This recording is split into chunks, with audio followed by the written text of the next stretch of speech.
Where and when were you born, Margy? I was born in Benton Harbor, Michigan in 1947.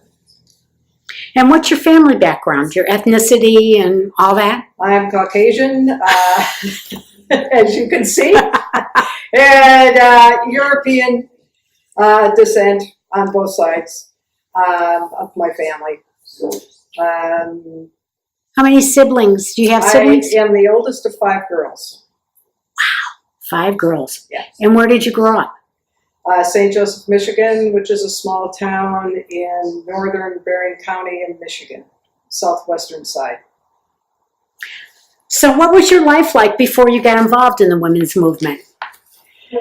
I had moved with my husband and one child, and had a couple of more after we moved back to St. Joseph, which was not something I ever intended to do. It's a small conservative community. We lived other places, and I really didn't want to move back to St. Joe. So I was there and not very happy, and was involved in starting a preschool with another friend and my husband. And we recruited somebody for the board of this nursery school that we had started. And I found a fellow traveler. And the fellow traveler and I decided that there had to be some other outlet other than some of the offerings in St. Joe, typical women's groups, etc. And we got involved in NOW. And was there a chapter in the area? There was a small chapter in the area, which we found. So we got involved with a small chapter. We did some consciousness raising, which was a big deal at the time. It was very interesting. There were more diverse people that I knew in the area. So that was rather a nice surprise. And then we very quickly got involved at the regional and state level. What year was that? Do you know? Yes, 1977. So where and when were you active in the women's movement?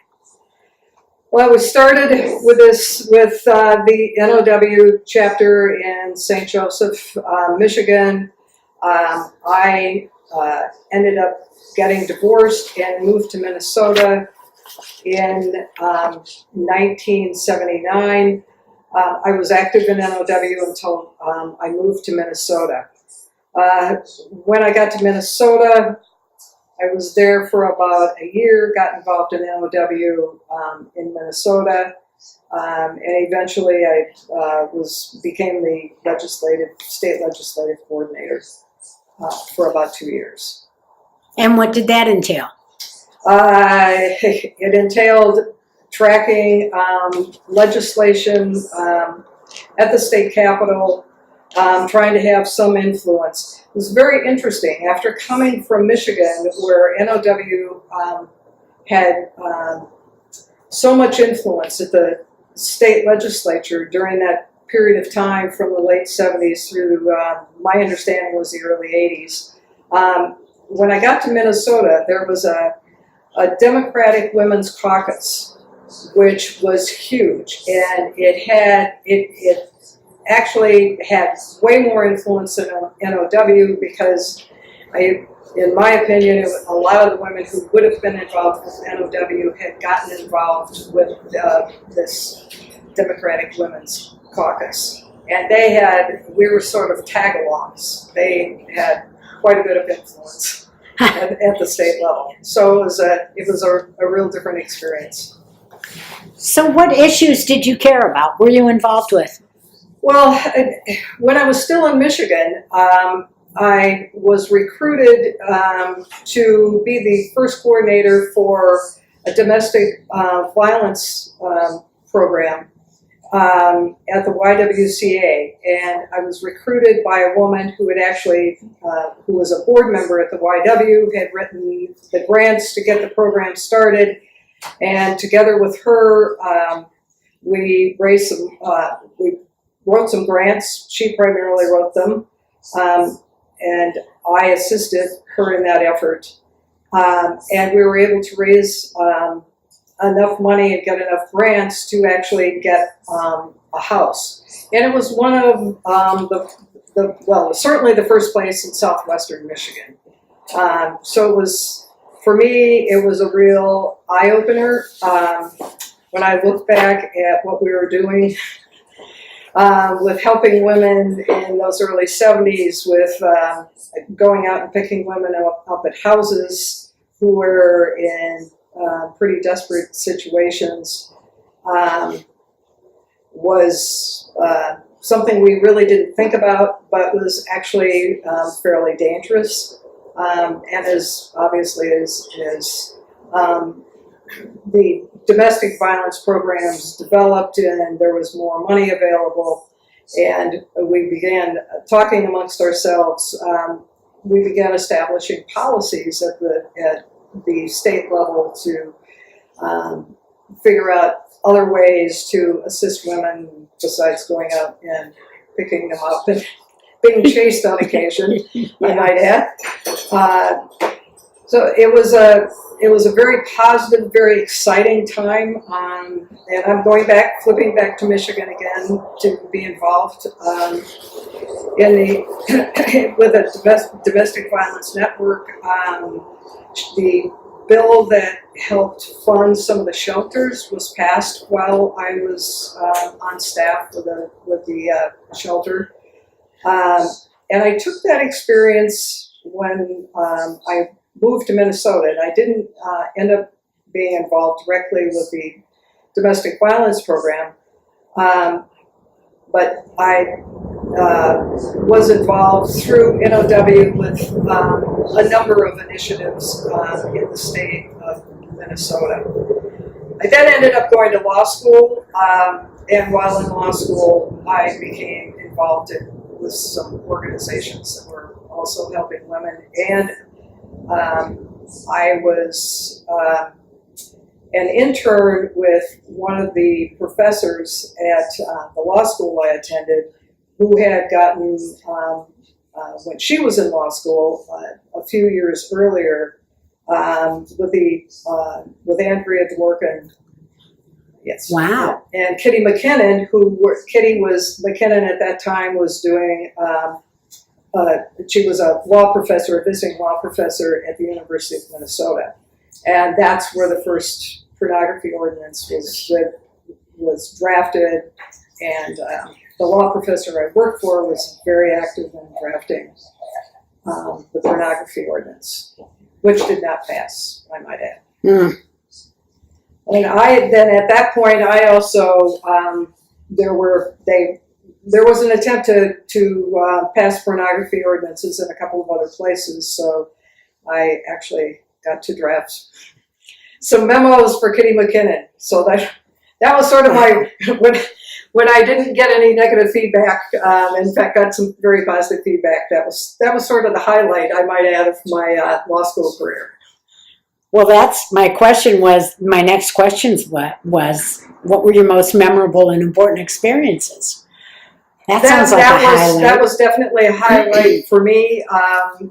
Starting the shelter back in Michigan was certainly a highlight for me as well. Where was that shelter in Michigan? Benton Harbor, Michigan. How has your involvement in the movement affected your later life, personally and professionally? I think personally, it helped me focus on how I wanted to raise my children. I had one daughter and two sons. Raising sons during that period of time was a challenge.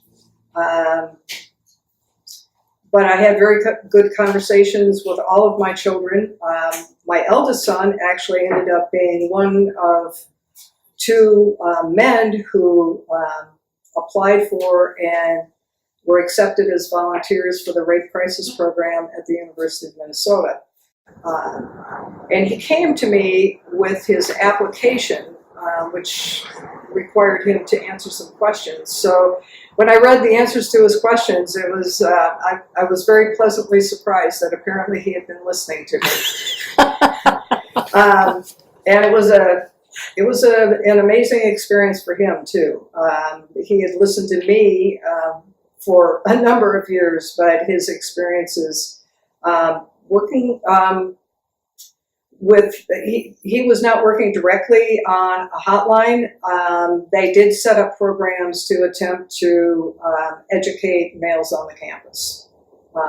So that was one of the things that he did.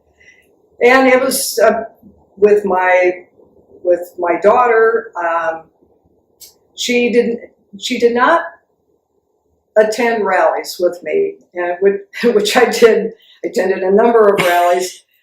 She wasn't much interested in that, but she obviously was also listening, and I was asked to talk to more than one of her classes about feminism and my activism, sometimes with more specific questions than that. So that is sort of the direction that I went. So it was not being as politically active, but my focus was more on specific issues and getting involved, actually working with women. I worked with, as a volunteer, with women who were involved in prostitution. In the Twin Cities, we had a couple of very good programs, and it took a number of years, but the St. Paul Police Department in particular really developed an understanding because of these programs and their leaders in working with them and focusing more on Johns than pulling women in on charges related to prostitution. Later, I was working for an agency after I graduated law school, and I did spend a few years actually practicing law. But with the agency I worked with, it was an outpatient chemical health program, and we had programs at the jail, or the workhouse, and the jail for Minneapolis and Hennepin County. Hennepin County is the largest county in Minnesota. And I was the person in charge of supervising the staff for a period of time out at the workhouse. So, and they had a separate building for the women, and we had a program for the women, and it was very interesting for me to get involved with looking at the curriculum, and then because so many of the women who were in prison or in jail, because this was not, I need to make that clear, this was not prison, this was the workhouse. So there is a difference in terms of the level of their offense. But almost all of them had been involved in prostitution. A lot of Native American women who were involved both with drugs and prostitution. We had a string one year of a number of women, Native women who were in the program, seemed to be doing quite well. But unfortunately, when they leave, there is no place for them to go, so they ended up back out on the street, and we had a number of women who were killed during that period of time. So are you still involved? Are you currently involved as an activist? In terms of my activism, I'm not involved in NOW, but when I moved back to St. Joe, Benton Harbor area, I ended up being asked to apply to fill a position on the Benton Harbor School Board. Benton Harbor and St. Joseph are twin cities. One city is very white and wealthy, and the other city is very poor and primarily African American. And the school was under the supervision of the state, So it was quite a challenge and quite an experience for me to see from the inside just how the inequities in school districts still play out in this day and age, and it was tragic. And did your experience within the women's movement inform some of your activism as a school board member? Absolutely, because one of the things that I think for those of us who've gone through 35, 40 years of the women's movement and involved in looking at all of the changes that have occurred during that period of time, both positive and negative, and realizing that, for me, the number one issue for women is poverty. So yes, through my experiences with NOW and other organizations, it definitely informed where I went in my thinking and my experience about the issues that we need to be involved in. I also might add that along this line, or through these years, I also was the director of a housing agency in Minnesota for a few years before I went to law school. So putting women and children and poverty and housing together, and even looking at women in prostitution, the women's movement definitely helped me to develop my consciousness about all the issues that are affecting poor women and women of color, which I think is probably where at least I am now in terms of my focus on those issues.